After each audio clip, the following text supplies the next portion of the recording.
En fait, être accompagné, ça change tout. Et alors, beaucoup de femmes ont tendance à ne pas se faire accompagner. Et je dis elles, parce que c'est pas forcément les autres qui ne veulent pas venir. C'est souvent, voilà, là, vous savez comment c'est l'image, la femme est responsable de la santé et de la sienne par-dessus tout.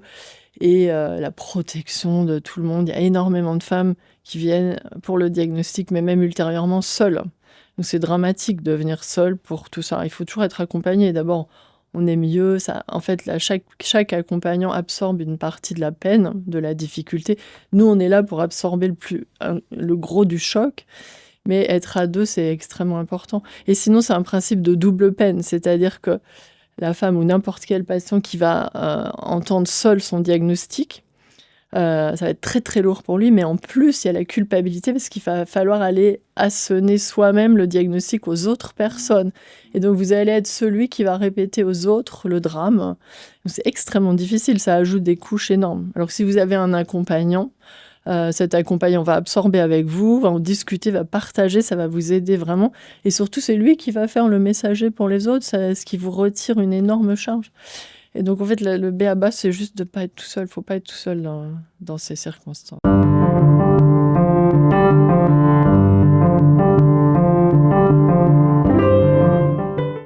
Il y a des médecins qui sont un peu comme Saint Georges terrassant le dragon, qui sont engagés de tout leur être, de toute leur âme, à essayer d'aider ceux qui souffrent. Et c'est le cas de Suzette Delaloge que je vous présente dans cet épisode de Dialogue. Suzette Delaloge, elle est engagée pour changer le traitement du cancer du sein. C'est à la fois complètement bouleversant de voir quelqu'un qui a tant d'humanité, qui se tient aux côtés des malades avec tant de dignité et qui ne lâche rien quant à l'exigence scientifique d'avancer et de progresser. Mais ce dialogue, c'est aussi l'occasion pour tant de gens de comprendre vraiment ce que c'est le cancer du sein, à la fois dans ses aspects les plus médicaux, mais aussi dans l'ébranlement psychique qu'il fait vivre à tant de femmes et à leur entourage. Et dans cet épisode, j'ai essayé d'aborder tous ces aspects. J'espère que ça vous donnera à la fois un chemin, un éclairage et une vision de ce qu'on peut savoir aujourd'hui sur cette maladie, avec en arrière-plan ce que Suzette Delaloge souligne, qu'il faut arrêter d'être terrorisé devant le cancer et qu'il faut lui donner une place dans notre société pour mieux accueillir ceux qui en souffrent et changer notre regard sur le cancer. Voilà ce que je vous propose dans cet épisode.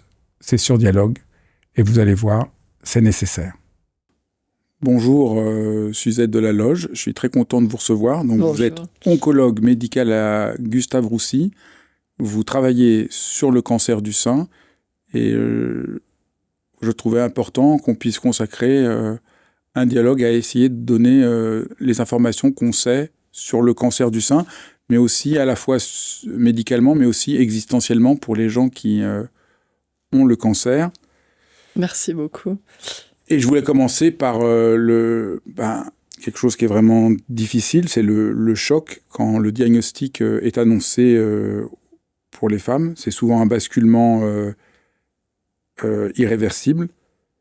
Qu'est-ce que vous pouvez dire sur ces premières heures où tout vacille et qu'est-ce qui se joue là et qu'est-ce qu'on peut faire à ce moment-là? Ouais, c'est une vraie problématique. Ça reste une problématique de façon assez étonnante parce que cette maladie est très fréquente. C'est une femme sur 8 qui va avoir un cancer du sein. Et donc finalement, peu d'hommes. Hein. Nous, les femmes, devrions être éduquées, quelque part, nous attendre à cette éventualité, voire savoir la préparer, mais personne n'est vraiment préparé. Et donc il y a deux façons d'avoir ce diagnostic. Soit on a soi-même palpé ou repéré une anomalie du sein, le sein qui se transforme, une masse qui a été palpée par la personne, etc. Soit c'est dans le cadre du dépistage, on va faire une mammographie de dépistage et ça sert à ça, on va trouver une anomalie du sein qui va conduire au diagnostic. Dans les deux cas, il y a un processus il y a toujours l'examen clinique, mais surtout il faut faire des images, c'est la mammographie, des rayons X. On va faire des échographies, parfois une IRM, et la façon de faire le diagnostic, c'est on voit l'image, mais il faut aller identifier la nature de la lésion. Et donc, on va faire une biopsie Une biopsie, c'est avec une grosse aiguille, on va dire, sous anesthésie locale. C'est guidé par l'image. En général, c'est le radiologue qui fait. Et en quelques jours, on va avoir la nature de la lésion. Donc, c'est pas un diagnostic immédiat, mais souvent, dans la mémoire des femmes, c'est le résultat de la mammographie. Parce qu'en fait, certaines images en mammographie, elles sont presque 100% correspondantes à des cancers. Donc, parfois, le radiologue ou un clinicien ou un médecin va faire une annonce un peu abrupte. Et en fait, ça, c'est très difficile. C'est dur pour nous, pour la femme, la personne avant tout, et pour les autres médecins de rattraper l'entrée dans la maladie quand elle se fait mal, entre guillemets. Parce qu'elle ne devrait pas se faire mal. C'est-à-dire, on devrait préparer la personne au diagnostic possible, expliquer qu'est-ce qui se passe si jamais on a un diagnostic de cancer, et pas prendre une mine de 10 pieds de long et dire « Madame, c'est un cancer », sans laisser d'issue, sans laisser de porte, etc. Ouais. Donc ça, c'est vraiment un de vos engagements importants. Et c'est sûr que quand on parle à des femmes qui ont eu un cancer du sein, c'est souvent été assez violent. Souvent, ça reste comme ça. C'est difficile de rendre les choses autrement, mais nous, on a une expérience depuis, ça fait 25 ans, qu'on a un système de ce qu'on appelle le diagnostic en un jour. À Gustave Roussy, qui s'adresse aujourd'hui plus à des femmes qui n'ont pas vraiment accès à la biopsie auprès d'un radiologue, parce qu'il faut souvent payer des dépassements d'honoraires en ville, etc. Et donc, ces femmes viennent avec une anomalie du sein, et dans la journée, on va faire le diagnostic, faire les examens et leur donner le diagnostic. Et en fait, c'est une situation super favorable parce que ça nous permet de les préparer, et on voit que dans ces cas-là, ça peut se passer très bien. C'est incroyable, moi, ça m'a... Je trouve ça toujours assez étonnant parce qu'à la fin de la journée, les femmes, même en cas de cancer, nous disent merci du diagnostic, que ça soit passé comme ça, puisque ça sortit de perspective. Parce qu'un diagnostic, le cancer, c'est toujours quelque chose d'extrêmement effrayant, et un diagnostic sans perspective, sans contexte, sans solution, c'est très dur. Un diagnostic avec des solutions, c'est très acceptable. Donc ça, c'est une manière de faire pour que ce soit moins effrayant, c'est ça, c'est de préparer la personne, il y a toute une éducation et montrer une perspective. Oui, effectivement, ce n'est pas brutal, c'est pas juste un diagnostic, parce que personne n'est capable de digérer comme ça un diagnostic de cancer, c'est comme un accident, quoi. C'est forcément, alors que si on vous prépare, si vous avez un bon airbag, les choses vont être complètement amoindries. Oui, parce que j'ai fait un peu une enquête pour préparer notre dialogue, et plusieurs femmes m'ont dit elles n'ont plus rien entendu après les premiers mots. Ouais, en plus. Tout le reste de la consultation, ils se souviennent absolument de rien. Il y a comme un blackout. Je ne sais pas si c'est fréquent, mais... C'est très fréquent même. Et c'est une vraie problématique pour nous, parce qu'on a énormément d'informations à asséner aux personnes, souvent. Je dis asséner, mais c'est un peu ça. Et avec des personnes qui ont beaucoup de mal à entendre, enfin qui entendent mais qui ne vont pas retenir. Et ça fait une barrière émotionnelle tellement lourde, c'est totalement compréhensible. Et donc, une des recommandations des diagnostics, c'est que ça se prépare et ça soit en plusieurs épisodes. On ne va pas tout dire en une fois. Donc, il faut expliquer, on a le diagnostic de cancer et les perspectives. Et une fois qu'il est là, on va se revoir avec les détails et les perspectives ultérieures, etc. Donc, normalement, on essaie de respecter ces temps qui sont super importants. Sauf que parfois, ça arrive que ça soit urgent et on n'est pas la possibilité de faire ça. Par exemple, un cancer très rapidement évolutif chez des femmes très jeunes, c'est une vraie avalanche qui leur tombe dessus, quoi. C'est très difficile. Ouais. Comment on peut faire pour qu'une femme reste, malgré le choc, capable de comprendre, de se retrouver dans les informations et de continuer à décider pour elle-même ? C'est simple, en fait, il ne faut pas qu'elle soit toute seule. En fait, être accompagnée, ça change tout.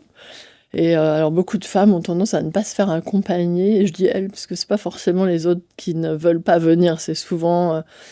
là, vous savez comment c'est l'image, la femme est responsable de la santé et de la sienne par-dessus tout. Et la protection de tout le monde. Il y a énormément de femmes qui viennent pour le diagnostic, mais même ultérieurement seules. Donc c'est dramatique de venir seule pour tout ça. Il faut toujours être accompagné. D'abord, on est mieux. En fait, là, chaque accompagnant absorbe une partie de la peine, de la difficulté. Nous, on est là pour absorber le gros du choc. Mais être à deux, c'est extrêmement important. Et sinon, c'est un principe de double peine. C'est-à-dire que la femme ou n'importe quel patient qui va entendre seul son diagnostic, ça va être très très lourd pour lui, mais en plus il y a la culpabilité parce qu'il va falloir aller assonner soi-même le diagnostic aux autres personnes.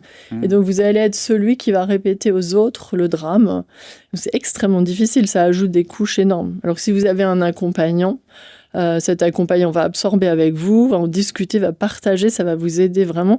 Et surtout, c'est lui qui va faire le messager pour les autres, ce qui vous retire une énorme charge. Et donc, en fait, le b.a.-ba, c'est juste de ne pas être tout seul. Il ne faut pas être tout seul dans ces circonstances. Ça aide, mais ça retire 80% du poids, vraiment, je pense. Vous avez dit que vous avez mis en œuvre le diagnostic en un jour. C'était un de vos engagements. Vous avez été un peu une des pionnières. On sent qu'aujourd'hui, dans plusieurs hôpitaux, on essaye de prendre exemple là-dessus. Évidemment, j'imagine que ça change énormément de pouvoir avoir ça en une journée. En fait, techniquement et médicalement parlant, le gain n'est pas énorme. Ça permet seulement d'aller plus vite, d'avoir un diagnostic plus rapide, de ne pas se déplacer 50 fois, etc. Mais globalement, si on fait la même chose en une semaine, ça ne change pas la destinée des personnes, etc. C'est plutôt cette partie d'accompagnement qu'on peut faire bien mieux, parce qu'en moyenne, les personnes restent 6 à 7 heures avec nous. C'est pas énorme, mais en 6 à 7 heures, on a un cheminement énorme. C'est-à-dire que vous allez parler à plusieurs professionnels, à d'autres personnes dans la salle d'attente, il y a plein d'accompagnements. Et on s'occupe de vous d'une façon très, très chaleureuse et bienveillante. Et en fait, c'est une façon d'entrer dans la maladie. Alors, il y a des gens qui repartent avec un diagnostic bénin, qui sont très, très contents.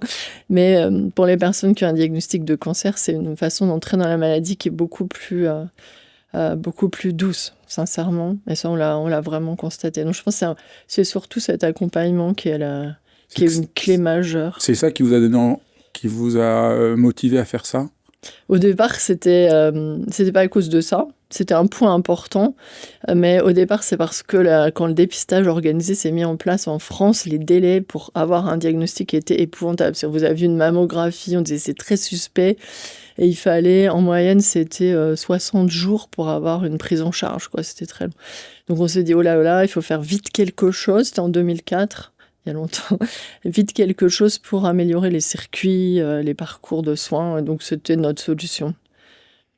C'est une solution un peu exigeante, parce qu'il faut que les médecins, les soignants, tous les personnels travaillent ensemble. Il y a une grosse exigence d'organisation. Mais sur le plan humain, même les soignants adorent, et on va pas dire que les patients adorent, parce que je pense qu'on est mieux ailleurs que faire du diagnostic en un jour, mais c'est vraiment quelque chose dont les niveaux de satisfaction sont très bons. Même. Le diagnostic de cancer, comme on l'a dit, est très angoissant, et souvent, étrangement par rapport à d'autres maladies, comme une sorte de culpabilité. Toujours, ouais. Pourquoi ? En fait, c'est une maladie que la société n'a toujours pas intégrée. J'arrive pas bien à comprendre pourquoi. Le diabète est très bien intégré, les maladies neurologiques, modérément intégrées. Mais en tout cas, j'arrive pas à comprendre pourquoi, quand on a un cancer, il y a toujours cette image épouvantable qui surgit immédiatement. Mais c'est vraiment tout de suite. Et c'est très, très extrêmement pénalisant. Je sais pas quels sont les enjeux. C'est vrai qu'il y a beaucoup de cancers qui restent des maladies extrêmement létales. Et cet aspect de culpabilité, c'est un des aspects. Il y a aussi des aspects de stigmatisation, il y a des aspects physiques, esthétiques, de délabrement. C'est vraiment l'événement qui vous démontre que votre humanité est très relative et fragile, etc. Mais la culpabilité, c'est quelque chose qui est toujours présent. Donc dans certains cancers, bien plus que d'autres, quand il y a un cancer du poumon ou un cancer lié au tabac, c'est très très lourd. Parce que les personnes pensent que c'est leur faute si le cancer est là. Alors qu'en fait, si on fume, c'est pas forcément exactement de votre faute. Les choses sont bien plus complexes que ça. Et pour le cancer du sein, il y a cet aspect de culpabilité qui arrive assez rapidement aussi. Et il y a toujours, on va chercher le coupable. Voilà. Et donc les femmes cherchent toujours l'explication.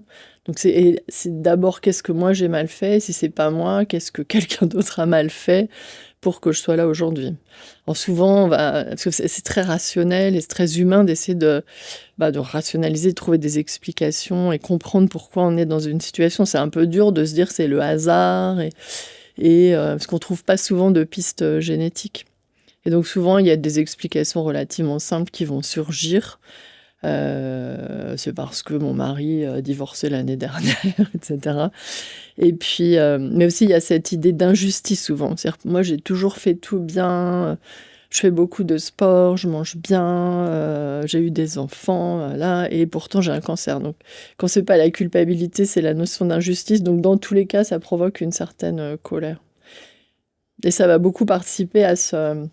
Il y a des réactions typiques à l'annonce du cancer qui sont très, très classiques, de la colère, du déni, de la tristesse. Enfin, donc ça va beaucoup participer à générer un certain nombre de réactions, dont certaines sont très saines et aidantes, dont d'autres sont beaucoup plus difficiles à se départir. Même.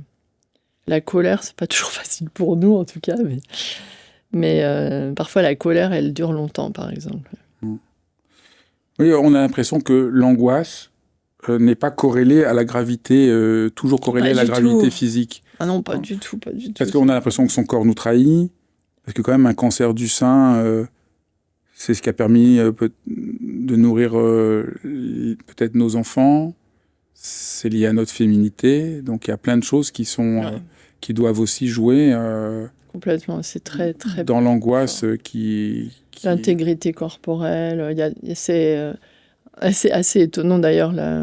Parfois, si on prend un peu de recul, l'investissement, le cancer du sein, c'est vraiment un investissement. Enfin, c'est l'investissement majeur dans le sein, les représentations, etc. Donc, le cancer du sein est vraiment un de ceux qui est le plus médiatisé parce que c'est une maladie très fréquente, mais aussi parce que c'est une maladie injuste, parce qu'elle touche les femmes de façon relativement injuste par rapport aux hommes. Bon, ils ont d'autres contreparties, on va dire, mais et peut-être que ça sous-tend aussi notre engagement à nous et à moi, une femme, parce qu'en fait, quelque part, c'est une cause très féministe de faire de l'oncologie du cancer du sein. Il y a vraiment cette impression pour les femmes d'être touchées dans leur intégrité, dans leur moi profond. Même. Oui, parce que pour un organe superficiel, c'est assez étonnant. Même. Ça entremêle la féminité, la maternité, le corps, notre intégrité. Exactement. En fait, il y a des représentations super anciennes et très, très ancrées de l'importance du sein. Même. Comment vous accompagnez les femmes dans ces espaces si sensibles et si personnels ? Et donc ça, c'est tout un cheminement très important. Et en fait, ça va être assez différent si on s'oriente vers un traitement chirurgical en particulier. On va juste retirer la tumeur, en gros, et on va pas trop abîmer le sein. Aujourd'hui, on fait la plupart des femmes, au moins 80%, vont avoir un traitement conservateur. On va garder le sein et on fait de l'oncoplastie. Les seins sont très jolis après, souvent. On a des chirurgiens plasticiens qui après font même des symétrisations. Donc sur le plan esthétique, il n'y a pas trop de pertes. Et ça, c'est relativement acceptable. Il reste qu'au départ, le message est lourd à entendre, etc. Mais les conséquences esthétiques sont relativement acceptables aujourd'hui par rapport à il y a 20 ans. Par contre, quand on doit retirer complètement le sein, ça arrive encore dans 20% des cas. Là, c'est plus difficile. Et même si donc ça se prépare, il y a beaucoup d'étapes, on discute longuement, il y a plusieurs consultations avec les chirurgiens. Enfin, ça dépend quel temps on a, et il y a un accompagnement psychologique aussi pour se préparer, parce que ça se prépare. Et même si la plupart du temps, on essaie de faire une reconstruction immédiate, c'est jamais, il y a quand même une rupture majeure de l'intégrité. Et donc, une reconstruction, même si on prend une partie de soi, c'est quand même plus son sein, c'est un autre sein qui est mis à la place de celui qui était là. Et même si on regarde l'enveloppe cutanée, c'est pas tout à fait la même chose. Et donc ça se prépare, ça s'accompagne. Les psychologues sont super importants. Et l'interaction avec les soignants, la discussion avec d'autres personnes qui ont traversé la même histoire, c'est super important aussi. Ouais. Vous organisez C'est pas toujours simple sur le plan légale, c'est pas très simple, mais en fait, il y a plutôt des associations qui font ça très bien. Parce que nous, médecins, c'est un peu difficile pour nous sur le plan du secret médical, de mettre les gens en contact. On arrive à le faire dans certains cas, mais je pense que le rôle des associations est très, très important là-dessus. Les associations, elles mettent les personnes en lien, en contact. Il y a beaucoup d'échanges. Et il y a pas mal de femmes qui partagent avec des personnes rencontrées dans les assos leur cheminement. C'est important. Faut conseiller aux gens. Mais oui, super important. Ouais. Donc il y a l'accompagnant et l'association, ça aide beaucoup. Ouais. Certaines personnes sont assez réticentes aux associations. Comme toutes les assos, il peut y avoir des choses un peu variables, on va dire, mais globalement, c'est très positif. Ouais. Un autre aspect aussi, le cancer du sein bouleverse la maternité, peur de laisser ses enfants, peur de ne plus pouvoir en avoir, peur de transmettre une fragilité. Comment vous abordez ces questions ?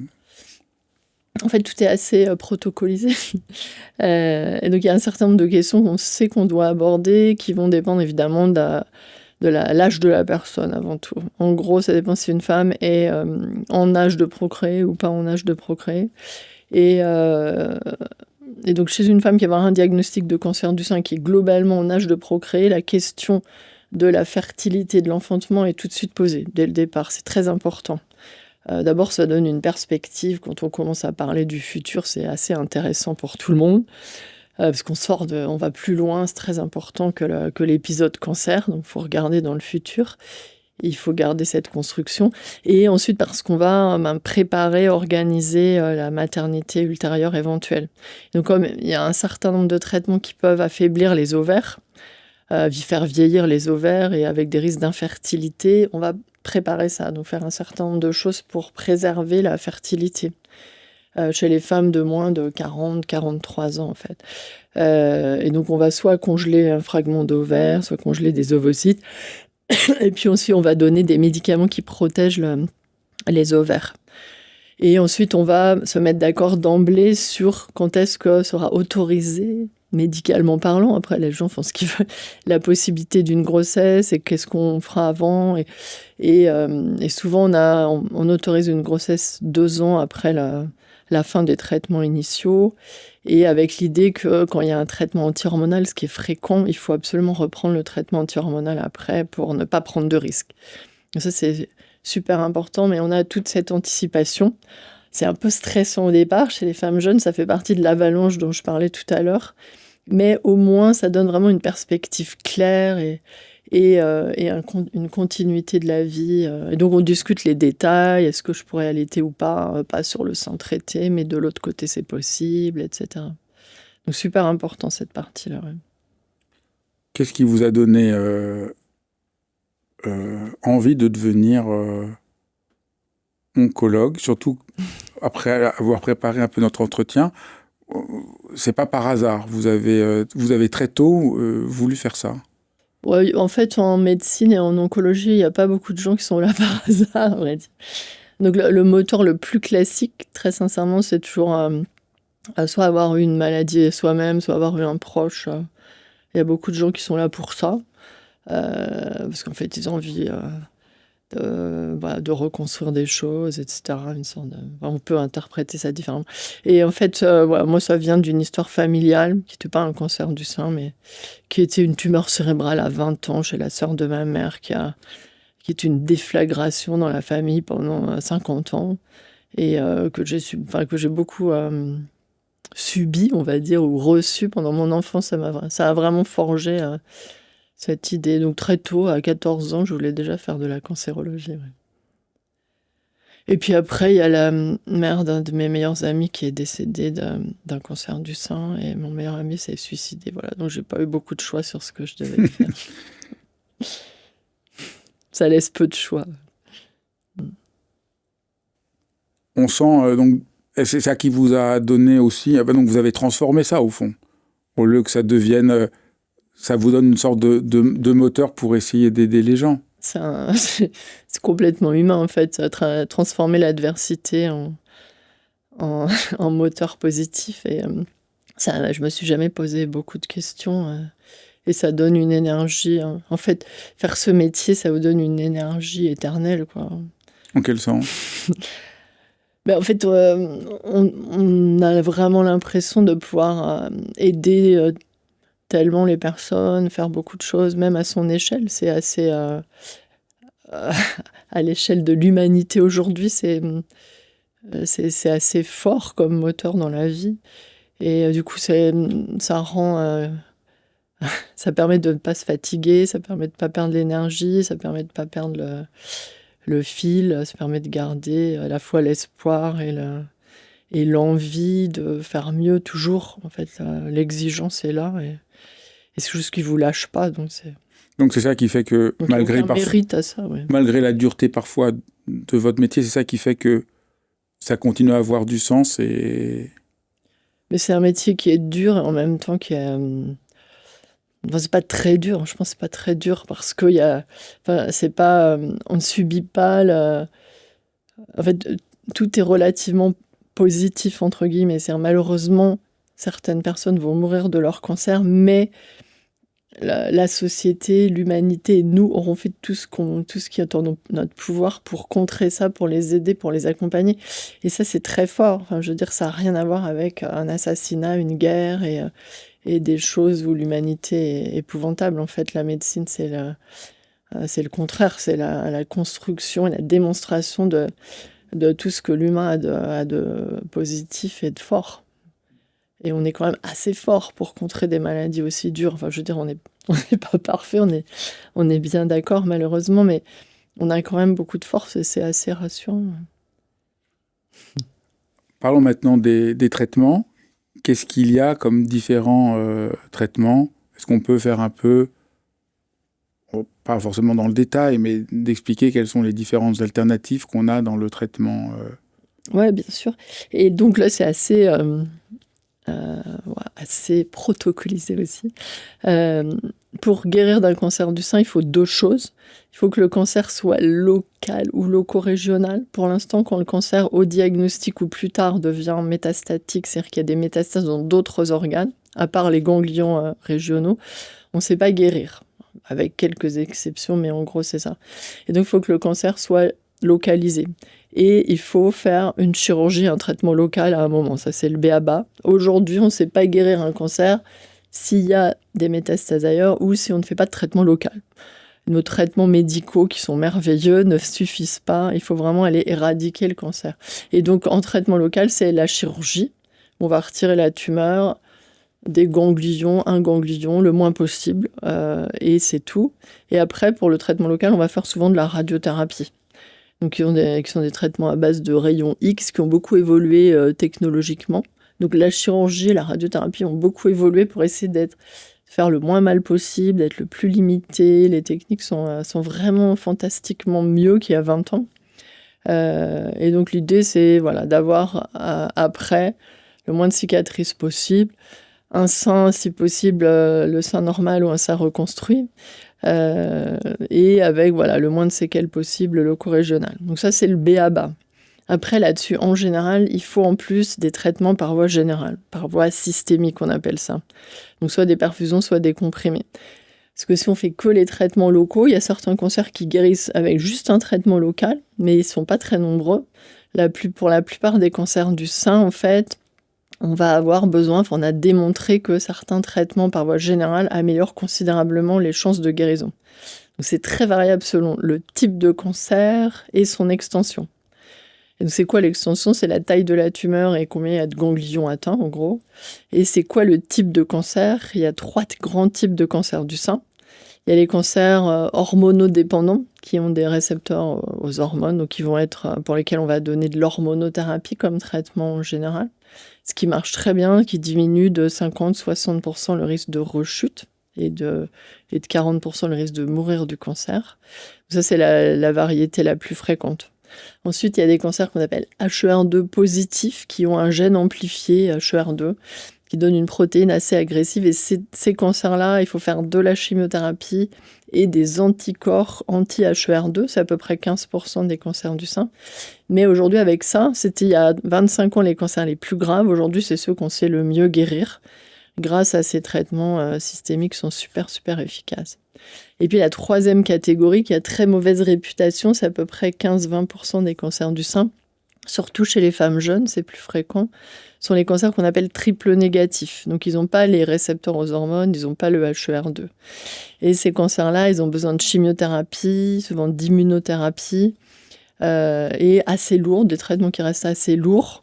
Moyennant quoi, de la même façon, le pronostic s'est considérablement amélioré, mais ça reste quand même le cancer le plus agressif. Et donc on a besoin soit de chimio, soit d'anticorps, soit d'immunothérapie, soit de comprimés d'hormonothérapie pendant quelques années. Et là-dessus, on a ajouté récemment des traitements ciblés par voie orale en plus. Donc ça reste un peu lourd et fastidieux, mais très variable selon les cas. Ces traitements, souvent, créent beaucoup d'effets indésirables. Qu'est-ce qu'on peut faire par rapport à ça ? Et donc, pour le choix des traitements, on va regarder quel est l'âge de la personne, quels sont ses antécédents, l'extension de la tumeur et le type de cancer. Et selon ça, on va décider soit de faire un traitement médical d'abord et après on opère, etc. Soit on fait d'abord une opération et après un traitement médical. On va toujours choisir, nous, proposer les options qui sont assorties aux meilleures chances de guérison, avec le moins de séquelles et d'effets secondaires possibles. Tout est relatif. Les personnes sont amenées à choisir, on va les aider à choisir avec notre aide et à être d'accord ou pas d'accord avec ce que leur propose. Certaines personnes ont des choix assez clairs sur ce qu'elles acceptent ou refusent, etc. Donc nous, on propose le mieux possible. Parfois, certains traitements ont un bénéfice attendu relativement faible et certaines femmes choisissent de ne pas les recevoir. Voilà. Une fois que le traitement est mis en place, nous, on va tout faire pour anticiper, prévenir et accompagner les potentiels effets secondaires. Et il y en a forcément, effectivement. C'est hautement variable. Donc, ça va de la chimiothérapie, qui est quand même un traitement assez lourd, mais avec des effets court terme. C'est juste pendant les chimios et 3 mois après. Puis en gros, après, tout récupère. Et donc, le risque de perdre ses cheveux, d'avoir envie de vomir, des risques infectieux, des troubles digestifs. Enfin, il y a des tas de trucs très désagréables pendant 5-6 mois. C'est dur. C'est comment ? Ça peut être très dur. Ouais, c'est dur, c'est fatigant, etc. Et donc, on va avoir un accompagnement pour faire en sorte que les femmes puissent tolérer ce traitement. Donc déjà, il y a des médicaments qui ont quand même pas mal progressé pour empêcher les personnes d'avoir des nausées. Ça, c'est vraiment... Pour les cheveux, on n'est pas très bon, parce qu'on a encore pas mal de femmes qui perdent leurs cheveux, mais c'est très transitoire, et on fait en sorte qu'ils repoussent vite. Et puis pour le reste, on a... il y a des médicaments, mais il y a aussi beaucoup d'accompagnement, nutrition et surtout activité physique.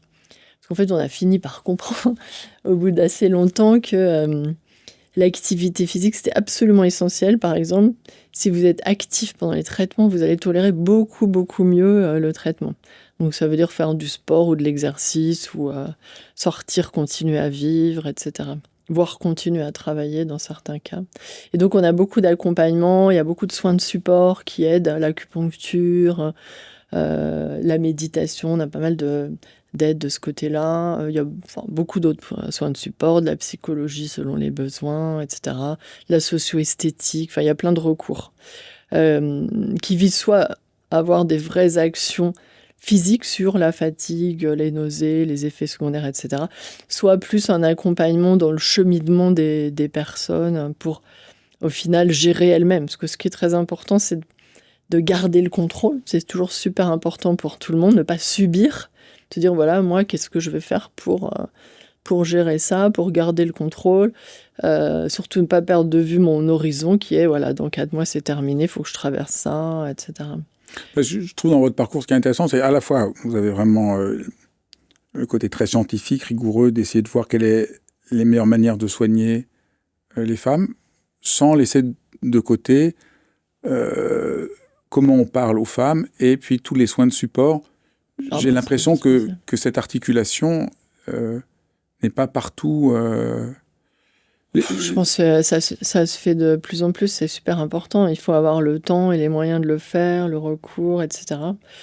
Je pense que c'est absolument fondamental, ouais. Parce que la médecine oncologique brutale, entre guillemets, comme elle était faite avant, encore... C'était hospitalisation, des traitements épouvantables, très mécaniques, etc. Ça a quand même disparu depuis longtemps. Donc c'est toujours choix partagé, décision éclairée. Et en fait, nous les humains, enfin, je veux dire, c'est très difficile d'accepter, de tolérer quelque chose si vous le subissez et que vous n'avez pas choisi de le faire. Donc il faut absolument recueillir le consentement des personnes. Est-ce que vous êtes d'accord de faire une chimiothérapie? Voilà, je vous explique. Alors évidemment, les gens n'ont pas forcément envie ou l'impression de faire un vrai choix, parce que c'est quand même, ils ont peu de choix, on va dire, mais la partie je consens et je vais faire tout moi aussi pour que ça se passe bien, ça change la donne, quoi. En fait, le regard qu'on a sur les choses. Et les soins de support, ça a évolué Ouais. ces 10 dernières années? Ouais, beaucoup. Mais ça reste quelque chose qui est relativement difficile en termes de construire l'évidence. Et voilà, on est dans une médecine qui reste très evidence-based. Et donc, en gros, le remboursement est très lié à l'évidence que vous avez. Par exemple, l'acupuncture, qui est un traitement qui a quand même pas mal d'évidence, pas bien pris en charge encore. Voilà, parce qu'on dit on peut toujours donner un médicament à la place de l'acupuncture pour les nausées, etc. Puis c'est variable selon les personnes. Ça va dépendre de l'acupuncteur, etc. Bah oui, donc Voilà, et en fait, tous ces soins de support sont beaucoup moins bien valorisés, comme toujours en médecine. Ce qui est valorisé, c'est ce qui rapporte de l'argent à beaucoup de gens. Plus le médicament que le soin de support, soyons clairs. Assez mal valorisé, c'est pas un produit industriel, etc. Enfin, il y a plein de raisons à ça. Mais aussi parce que voilà, c'est plus difficile et plus subtil de produire l'évidence qui permet d'être sûr que ça fonctionne. Il y a beaucoup plus de variations individuelles, etc. c'est sûr qu'avec l'acupuncture, ça dépend quand même de l'acupuncteur. Donc, du coup, c'est moins protocolaire qu'un médicament, mais ça ne veut pas dire que c'est moins... Ça peut être potentiellement extrêmement efficace. Et il y a des vraies études qui ont un très, très bon niveau de preuve. Et désolé, ce que je dis évidence à la place de preuve, c'est le mot preuve en français, sur l'effet de l'acupuncture sur un certain nombre de symptômes, sur certaines douleurs neurologiques, sur les nausées, etc. Mais effectivement, il y a une telle variation interprofessionnelle, on va dire, que pour l'instant, malheureusement, la prise en charge de l'acupuncture n'est pas parfaite. Vous êtes aussi beaucoup engagé sur l'idée qu'il faut parfois désescalader les traitements, alléger quand c'est possible. Pourquoi? Comment En fait, c'est vraiment l'idée, c'est la personnalisation et le juste traitement parce que les traitements ont des effets secondaires importants. Il faut vraiment être sûr que si on propose un traitement à une personne, on a des chances majeures que cette personne en ait réellement besoin. C'est pas facile parce qu'on reste sur des traitements statistiques. C'est-à-dire qu'en fait, on traite dans des études, il y a 1000 personnes qui ont un cancer de ce type et on va tirer au sort pour que 1000 personnes, 500 d'entre les 1000 personnes reçoivent le traitement A et 500 reçoivent le traitement B dont on pense qu'il est potentiellement supérieur à A. Et à la fin, on va voir si B est supérieur à A. Mais ça sera statistique, c'est-à-dire que B va guérir 10% de personnes en plus que A. Donc on dit B est mieux que A. Mais il y a un certain nombre de personnes qui étaient guéries déjà avec A, qui néanmoins dans le futur vont recevoir le traitement B. Et si B est plus toxique, le risque c'est que tout le monde reçoive B, alors que finalement il n'y a que 10% des personnes qui en bénéficient réellement. Et donc l'idée c'est construire la biologie, les biomarqueurs et les études cliniques bien faites qui vont faire en sorte qu'on ne donne B qui est plus lourd et qui coûte plus cher, par exemple, qu'aux personnes qui en ont réellement besoin. Mais ça, c'est pas facile du tout. Ouais. Après, il y a un autre point, en cas de rechute du cancer, avec... Et donc là, on a métastases. évoqué tous les traitements possibles pour les cancers localisés. L'idée, quand on a un cancer localisé ou loco-régional, c'est comme ça on dit, c'est vraiment la guérison. Malheureusement, il y a à peu près 4 à 5% des femmes au diagnostic qui ont déjà des métastases ailleurs. Le cancer est parti dans d'autres organes. Et malheureusement, également, parmi les femmes qui avaient un cancer localisé au départ, malgré nos traitements, il y en a un certain nombre qui vont rechuter quand même. Et donc, il y a à peu près aujourd'hui entre 10 et 15% grand maximum des femmes qui vont avoir un cancer du sein métastatique et qui risquent de mourir de leur cancer. Puisqu'on ne meurt pas d'un cancer localisé, on va mourir d'un cancer s'il est devenu métastatique, ou s'il s'est installé dans d'autres organes. Et donc ça peut être à différents endroits et à différents temps. Ce qui est assez difficile dans cette maladie, c'est qu'en fait, le risque de rechute, il peut être à très long terme, sous forme de métastase. Pour les cancers triple négatifs, le risque, c'est surtout les premières années. Au-delà de 5 ans, pratiquement, il n'y a plus de risque. Donc, on peut dire aux gens, vous êtes guéris. Pour d'autres cancers, par exemple, les cancers hormonodépendants, le risque il va être assez long au cours du temps.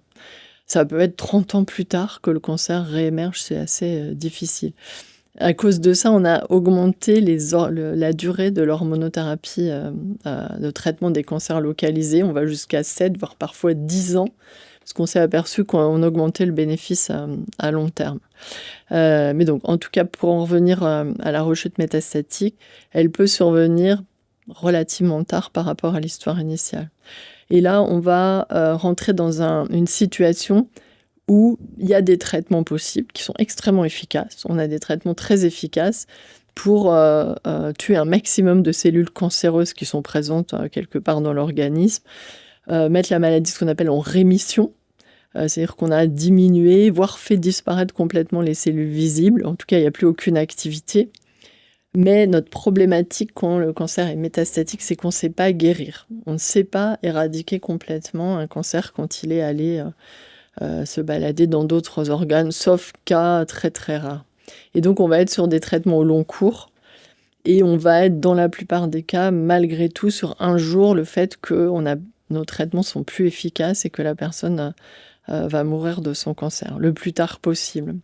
Et donc c'est assez dur parce que les traitements sont en permanence, et on a une espèce de un jour sans fin, c'est-à-dire que de temps en temps, tous les 1 an, 2 ans, 3 ans, 6 mois, 4 mois, ça va être très variable. Le cancer qui était très bien contrôlé par un traitement, tout d'un coup réémerge, il est capable de fabriquer un clone qui devient résistant, et il va falloir changer de traitement. On va remettre la maladie en rémission, et un jour de nouveau, ça ne marchera plus, etc. Donc du coup, il y a beaucoup d'examens, il y a beaucoup de stress, les femmes ont l'impression de vivre toujours une histoire, alors que tout allait bien, qu'elles arrivent à reprendre une vie, à reconstruire des choses, un futur. Tout d'un coup, la maladie refait parler d'elles, parfois de façon plus agressive, etc. Donc la difficulté, c'est plutôt le fait d'avoir une maladie non guérissable. Je ne dis pas incurable, parce que c'est traitable, c'est juste pas guérissable. Et c'est ça qui est très dur à supporter. Et aussi parfois la lourdeur de certains traitements. Qu'est-ce qu'on peut faire pour rendre la chose moins...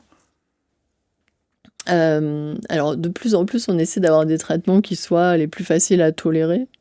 Et donc, dans les cancers triple négatifs, c'est assez difficile. Ces cancers sont très agressifs et malheureusement, le pronostic reste assez mauvais. Donc, on a plutôt des traitements qui sont alourdis les dernières années, qui permettent de faire des progrès notables, d'être plus efficaces plus longtemps. Dans les autres cancers, comme les cancers hormonodépendants, on est plutôt sur des traitements en comprimé. Donc on a développé pas mal de traitements de thérapie ciblée dans les dernières années, et globalement avec une qualité de vie qui est bien meilleure qu'elle n'a pu être antérieurement, des traitements qui marchent assez longtemps, etc. Donc là, il y a pas mal de progrès. Par contre, voilà, une fois qu'on a passé qu'on arrive à ce qu'on appelle une ligne ultérieure, on appelle ça les lignes de traitement. Une fois que le cancer est plus résistant, on est obligé de rentrer dans des traitements qui sont assez smart, assez intéressants, qui ont été développés dans les dernières années, qui sont ce qu'on appelle les anticorps conjugués. Donc ce sont des anticorps qui vont aller reconnaître les cellules cancéreuses et qui sont associés à de la chimiothérapie. Donc l'anticorps va reconnaître la cellule, il est chargé d'une chimiothérapie qui va amener jusqu'à la cellule cancéreuse, ce qui permet de délivrer des très grosses doses de chimio localement. Et donc ces traitements-là sont assez miraculeux dans les dernières années. Ils ont vraiment apporté des bénéfices majeurs dans le cancer du sein et quelques autres. Mais voilà, on est revenu sur des traitements quand même relativement lourds, sur des perfusions.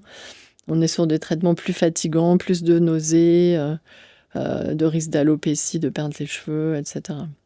Et donc, on est plus trop sur les traitements légers. Et puis, il y a beaucoup de...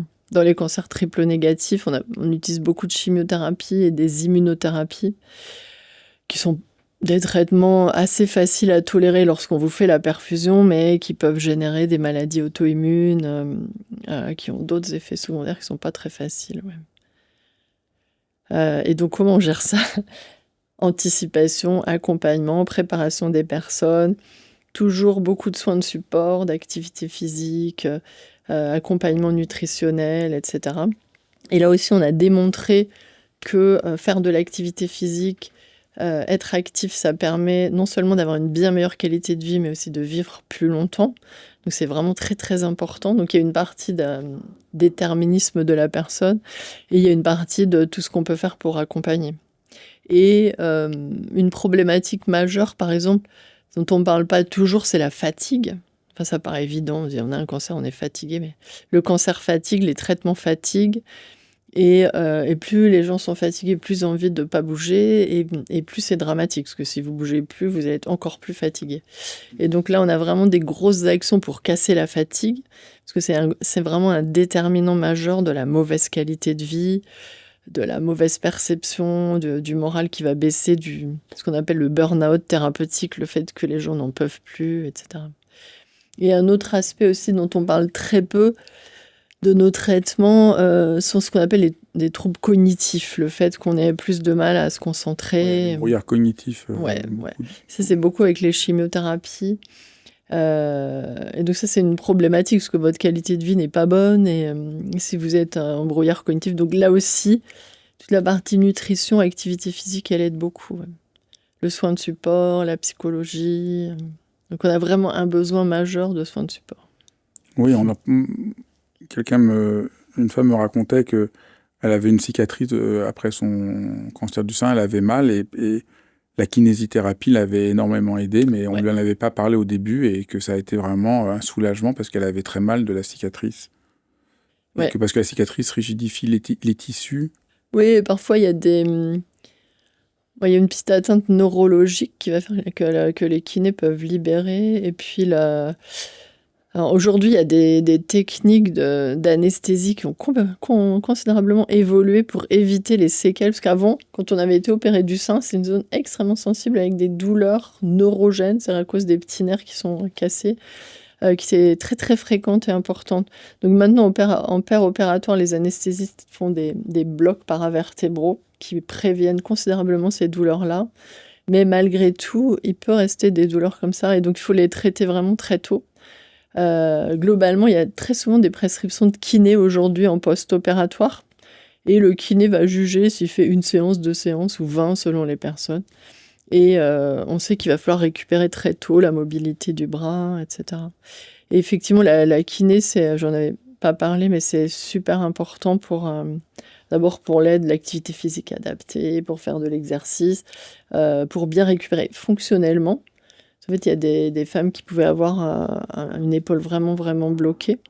Et pour gérer ce type de douleur, effectivement. Même. Oui, parce qu'un des enjeux, on l'a vu, c'est l'atteinte tellement forte à son intégrité, comment se réapproprier de manière confiante son corps. En plus, on a eu l'impression que son corps nous a trahis, donc comment on peut retrouver confiance dans son corps? L'activité physique, c'est vraiment une des clés majeures. Et notre grosse problématique, c'est qu'en fait, il y a beaucoup de personnes. La moyenne d'âge pour le cancer du sein en France, c'est à peu près 62 ans actuellement. Donc c'est très variable, hein, mais et on est dans une population, il y a pas mal de personnes qui sont pas très actives physiquement, on va dire, ou qui avaient un peu abandonné. Donc c'est très très variable, mais et qui sont un peu éloignées du sport. Après, l'activité physique, c'est bien plus vaste que du sport. Hein. C'est pas aller à la salle et faire de la muscu. J'en ai souvent parlé sur cette chaîne. C'est très impressionnant de se rendre compte sur n'importe quel sujet les conséquences dramatiques de la sédentarité. Oui, c'est exactement ça. Mais c'est très abstrait pour les gens. Mais ouais, complètement. On ne sait pas trop ce qu'il faut faire et trouver la manière de... Mais après, on comprend vite. C'est-à-dire que les gens disent « mais je peux pas aller marcher ou faire du vélo, je suis trop fatiguée ». Et donc, on leur dit « mais juste essayez une fois, là, ce week-end, vous marchez 2 heures ». et vous verrez comment vous serez le soir et le lendemain. Et en fait, le cerveau a complètement oublié le fait que quand on fait de l'exercice physique, on est super bien. Après, on a des endorphines incroyables qui vous aident beaucoup à voir les choses différemment. Et si vous faites un exercice qui est raisonnable, vous n'allez pas avoir de douleurs musculaires, etc. Et l'effet sur la fatigue, il est très très rapide. Et puis, en fait, l'idéal serait d'avoir un coach pour chaque personne. C'est ce qu'on essaie de faire dans certains programmes, mais malheureusement, c'est pas si simple, qui va vraiment identifier pour chacun le type d'activité physique. C'est très, très variable. Il y a des gens qui vont faire beaucoup de yoga et un peu de marche. Il y a des personnes qui vont faire de la piscine, des jeux, du badminton, j'en sais rien, le vélo. Enfin, le choix est immense, en fait. L'activité physique, c'est hyper variable. Et donc, beaucoup de femmes découvrent certaines activités, le yoga qui fait tellement de bien, le pilate. Il y a toutes sortes de niveaux, il y a des trucs en ligne, il y a des associations. Enfin, il y a plein de solutions. Mais moi, ce qui m'embête très sincèrement, c'est que souvent, on est un peu sur de la médicalisation de l'activité physique. Alors, pour moi, c'est quelque chose qui devrait aller plutôt de la société, quoi. Et parfois, ça me gêne de prescrire de l'activité physique adaptée à des personnes parce qu'il n'y a pas d'autre solution. Alors que j'aimerais bien que, j'en sais rien, les enfants aillent marcher avec leur maman le week-end ou l'emmènent à la piscine ou aillent faire du vélo. Parce qu'il y a le côté social de l'activité physique qui est super important. Si vous allez marcher ou courir tout seul, c'est pas forcément très agréable. Et ça va être plutôt rébarbatif, alors que le côté collectif, c'est super important. Donc pour moi, il y a un petit biais de la surmédicalisation de l'activité physique qui devrait être juste un truc naturel de la vie quotidienne, quoi. Comment faire pour que les femmes puissent bénéficier d'un véritable parcours de reconstruction et pas seulement d'un suivi médical? Vous parlez pas de reconstruction physique, c'est de reconstruction générale. Générale. Alors c'est pas facile parce que toute cette partie d'après-cancer, elle a été très longtemps négligée. Et donc elle est vraiment réinvestie dans les dernières années, mais énormément. On a des gros programmes nationaux pour identifier les effets secondaires, les anticiper, les contrer, etc. Et donc maintenant, dans beaucoup de centres, il y a une grosse consultation qui dure une journée de fin de traitement initiaux. Et ça, c'est très, très appréciable, parce qu'avant, les personnes avaient l'impression d'être lâchées dans la nature. Parce qu'en fait, quand vous allez tout le temps à l'hôpital pour tous les chimios, les traitements, la radiothérapie, vous venez beaucoup à l'hôpital pendant 6-9 mois. Et tout d'un coup, on vous dit, au revoir, on vous revoit dans 6 mois. Mais c'était complètement stressant pour les femmes. Parce que tout d'un coup, on se sent seul. Tout l'entourage dit, ça y est, t'es guéri, on va passer à autre chose, etc. Et donc ça, on s'est aperçu que c'était une problématique absolument majeure. Donc là, il y a beaucoup d'endroits. Nous, on a ça depuis pas mal d'années maintenant. On a des journées où on va aider les personnes à anticiper, etc. Il y a plein d'ateliers, on va discuter, on va être en groupe. On va conseiller chacun, il y a un coach sportif, qu'est-ce que je vais faire, comment je vais m'organiser sur le plan social, la garde des enfants, la reprise du boulot, quand, comment, pourquoi, etc. Et il y a pas mal d'associations qui accompagnent ça aussi. Et ça, c'est vraiment intéressant, je trouve, le côté associatif, parce que c'est plus la société. Et donc, il y a des assos extraordinaires, comme À Chacun son Everest, qui fait des séjours à la montagne, juste à la fin du traitement, qui font un bien mais incroyable aux personnes. C'est des séjours sportifs, mais c'est 1000 fois ça. Mais il n'y a pas un vrai, comment dirais-je, il n'y a pas un vrai parcours après cancer identifié d'accompagnement qui soit super protocolisé et disponible partout. C'est un peu le problème. Il y a probablement des inégalités territoriales, sociales un peu, parce qu'il faut pouvoir avoir accès selon le besoin de reprendre le boulot ou pas, etc. L'accompagnement au retour de travail, c'est majeur. Et donc, c'est parce que c'est de la même façon qu'on a dit tout à l'heure, c'est soins de support moins facile à médicaliser et à protocoliser. Et voilà. Et une problématique, c'est de l'autre côté comment la société se saisit du truc. C'est-à-dire que le retour au travail, par exemple, il y a des entreprises mais extraordinaires pour le retour de leurs salariés qui ont été malades. Et il y en a d'autres, mais c'est une catastrophe absolue, extrêmement brutale, etc. Qu'est-ce qui est bien comme pratique que peuvent mettre en place les entreprises pour aider?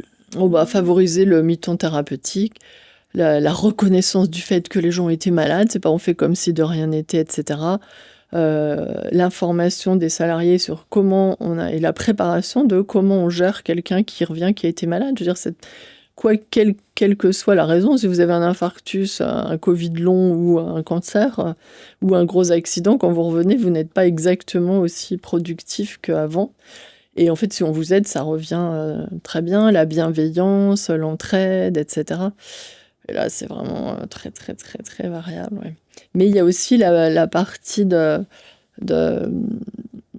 aidants, parce que souvent, les personnes ont un ou deux aidants très proches, mais les gens ne savent pas forcément très bien comment se comporter, ont tendance à avoir envie de passer à autre chose, etc. Donc, pour moi, il y a toute cette partie de comment la société elle-même accompagne les personnes.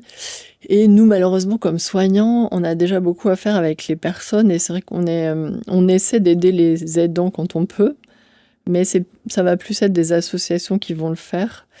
Et c'est pas facile d'être aidant. C'était ma dernière question.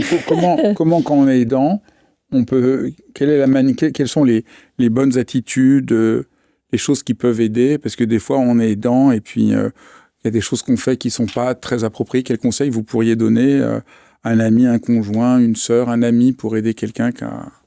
Donc, il y a toujours un aidant principal et puis d'autres aidants. Globalement, sincèrement, je pense que les aidants, ils se positionnent plutôt bien en général. C'est très rare d'avoir l'aidant qui pose les questions horribles que la personne ne veut pas entendre, genre quel est le pronostic quand la personne n'en a pas envie d'entendre ça, etc. Globalement, les aidants sont plutôt des vrais aidants. D'ailleurs, parfois, ça nous embête, nous, parce qu'on a quand même de temps en temps des personnes qui sont en refus de traitement et c'est très lourd à porter. On a 5 à 8% de personnes qui refusent des traitements avec des pertes de chance majeures. Et en général, les aidants soutiennent complètement la personne dans son choix, ce qui est très bien. Ils se positionnent bien comme aidants, mais parfois, ça nous embête un peu. Bref, et donc comment est-ce qu'on est un bon aidant? Probablement en étant effectivement assez solidaire de la personne et surtout empathique, évidemment, sans jugement, évidemment, sans enjeu de pouvoir, etc. Et il faut se faire aider soi-même si on n'arrive pas bien à aider. Je pense qu'il faut prendre le conseil des autres dans les associations. Si on s'épuise, il faut se faire aider parce qu'en fait, c'est très peu reconnu, c'est pas du tout valorisé d'être aidant. C'est encore pire que d'avoir le cancer en termes de non-valorisation. Et parfois, c'est long et difficile et c'est souvent ingrat, pas seulement à cause de la non-reconnaissance, mais aussi parce que même avec la personne, parfois c'est difficile, parce que la personne va avoir des réactions, en fait, dans les réactions un peu caricaturales du début, quand il y a le déni majeur ou la colère, ça se retourne assez souvent. La colère peut se retourner vers l'aidant assez régulièrement. Et donc, il ne faut pas hésiter à se faire aider, soit par son médecin traitant, soit par des amis, soit par les assos, soit par un psychologue pour pouvoir... et si on se pose des questions, etc. Il ne faut pas hésiter à poser des questions à nous, les soignants, sur cette position d'aidance, etc. Et je pense qu'il faut... moi, ce que j'aime bien, c'est la transparence. C'est-à-dire, pour moi, l'aidant, c'est un triangle, on est à 3. Et on va toujours être transparent. C'est-à-dire, moi, je ne vais jamais dire quelque chose à l'aidant que je ne vais pas dire à la personne. Et si la personne a choisi son aidant, qui est sa personne de confiance, on va le dire ensemble. Et donc, moi, je suis toujours dans le dialogue 100% transparent. Globalement, ça n'existe plus trop d'aller parler aux familles dans le dos des patients, etc. C'est vraiment, si on veut parler aux familles, c'est avec la personne elle-même. Et ça aide beaucoup, parce qu'en fait, chacun a la même information. Faut que tout le monde... Et c'est très difficile de se positionner pour un aidant s'il est sur un niveau d'information différent. Si c'est des choses que la personne ne sait pas, ça peut être très, très dur. Et donc, je pense que de notre part, cette transparence et cette aide aux aidants, elle est super importante. Et voilà, de la part des aidants, ça s'apprend. Il y a des personnes qui peuvent aider dans les associations et il faut pas hésiter à demander de l'aide quand on n'y arrive pas bien, ouais. Et globalement, les gens, quand on aime quelqu'un, on se positionne assez facilement comme aidant. Enfin, je crois. Merci beaucoup. Merci d'avoir pris le temps de partager tout ça. J'espère que ça aidera beaucoup tous ceux qui vont nous écouter. Merci à vous, merci infiniment. Merci d'avoir suivi cet épisode de Dialogue. C'est vraiment un vrai merci parce que c'est vraiment précieux que vous ayez vu cet épisode jusqu'au bout, que ça vous parle, parce que je fais ça pour vous. Donc c'est vraiment un échange et je suis vraiment conscient aujourd'hui qu'autour de Dialogue, il y a véritablement une communauté de gens pour qui prendre soin du monde, prendre soin de soi, prendre soin des autres compte beaucoup. Et c'est vraiment merveilleux de voir qu'on est ainsi une communauté. Alors n'hésitez pas à partager, à liker. Ça a l'air de rien, mais c'est vraiment très important. Ça participe d'une sorte de contagion heureuse dont notre monde a bien besoin. Je vous embrasse et je vous dis encore une fois merci.